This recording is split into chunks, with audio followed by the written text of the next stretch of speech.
জয় নিতাই, জয় গৌর। আজকে এক ভাই আমাকে একটা প্রশ্ন করেছে যে গুরু কেমন হওয়া উচিত। এই প্রশ্নের উত্তর খুবই কঠিন, তবুও বিশেষ কয়েকটা বিষয় আছে যেগুলো না বললেই নয়। সেটা হচ্ছে গুরু, বৈষ্ণব, সাধু, সন্ত, মহাপুরুষ, এদের বিশেষ কিছু লক্ষণ আছে যেই লক্ষণের দ্বারা আমরা এদেরকে ঠিকভাবে চিহ্নিত করতে পারবো। এইগুলো শাস্ত্রের প্রমাণ আছে। তবুও বলে রাখি, গুরুতত্ত্ব বা সাধুতত্ত্ব, বৈষ্ণবতত্ত্ব সহজলভ্য নয়, সবাই বুঝতে পারবে না। যারা গ্রন্থ অধ্যয়ন করে, যারা অনেক ভজন সাধনের মধ্যে লিপ্ত রয়েছে, তারাই একমাত্র তাদেরকে ঠিকঠাক মতন বুঝতে পারবে। কিন্তু সবাই পারবে এরম কিন্তু কোনো বাধ্যবাধকতা নেই। সব কিছুই আপনার মনের মতন হবে বা আপনি যেরকম চাইছেন সেরকম নাও হতে পারে।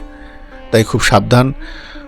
এই গুরু, বৈষ্ণব, সাধু এদেরকে চয়ন করার আগে, এদেরকে সিদ্ধান্ত নেওয়ার আগে বা এনাদেরকে কোনো রকম পরীক্ষা করার আগে অবশ্যই কয়েকবার ভাববেন।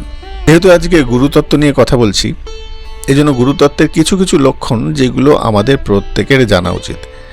গুরুকরণ করার আগে অবশ্যই এই বিষয়গুলো লক্ষ্য করতে হবে। দেখুন, গুরুকরণ করার আগে অনেক বিচার চলে, কিন্তু গুরুকরণ হয়ে যাওয়ার পর তখন কিন্তু আর কোনো বিচার চলে না। তাই যদি গুরুকরণ করতে হয় তাহলে অবশ্যই এই বিষয়গুলো এগুলোকে মিলিয়ে নেবেন বা এগুলোকে পরীক্ষা করে দেখতে পারেন। কেননা বিচার হবে দীক্ষা গ্রহণের আগে, দীক্ষা গ্রহণের পর কিন্তু আর বিচার চলবে না। 1 নম্বর, যিনি গুরু হবেন আমার, প্রথমত তিনি আমার কাছে তত্ত্বজ্ঞ, পণ্ডিত এবং শাস্ত্রজ্ঞ, অলৌকিকত্ব, এরকম অনেকগুলো কিছু আমার দৃষ্টিতে দেখা যাবে। অন্যের দৃষ্টিতে নাও দেখা যেতে পারে, কিন্তু আমার কাছে যিনি গুরুদেব হবেন, আমার অনুভব সেইগুলো প্রকাশ পাবে। এটা প্রথম লক্ষণ। দ্বিতীয় হচ্ছেন যিনি কর্মযোগ, জ্ঞানযোগ, ভক্তিযোগ এবং অন্যান্য সাধন তত্ত্ব খুব ভালো মতন জানেন, তিনি আমার গুরুদেব হবার যোগ্য হবেন। 3 নম্বর হচ্ছে যার সঙ্গ করলে পরে, যার কথা শুনলে পরে আমার মনের যত আশঙ্কা, মনের যত অভিলাষ, মনের যত প্রশ্ন সব দূরীকরণ হয়ে যাবে, ঠিক তিনি আমার গুরুদেব হবেন। 4 নম্বর, যার কাছে থাকলে আমার মনের প্রসন্নতা, আমার মনে একটা শান্তি বিরাজ করবে, এমন স্বরূপ তিনি আমার গুরুদেব হবেন। যার সান্নিধ্যে থাকলে পরে অন্যত্র কোথাও মন লাগবে না, মনে করবে এটাই আপনার গুরু। যিনি আমার গুরু হবেন তিনি আমার হিতের কথা চিন্তা করবেন। হিত বলতে কি করে আমি ভগবত ভক্তিতে প্রবেশ করতে পারবো, ভজনে আরও উন্নতি করতে পারবো, ভগবত বিষয়ে আরও জ্ঞান আমার হবে, এই রকম বিষয়ে যিনি উপদেশ করবেন তিনি হবেন আমার গুরু। 6 নম্বর, যিনি গুরু হবেন তিনি কখনোই শিষ্যের কাছে কোনো কিছু আশা করবেন না। এটা একটা গুরুর অন্য লক্ষণ। 7 নম্বর, যার সমস্ত কাজ শুধুমাত্র সাধকদের হিতের জন্য হয়, তিনি আমার উপযুক্ত গুরু। 8 নম্বর, যার কাছে থাকলে পরে আমার ভগবত প্রাপ্তির আশা আরও দৃঢ় হয়ে যায়, আমি ভগবত প্রাপ্তির দিকে অগ্রসর হই, তিনি হবেন আমার শ্রী গুরুদেব।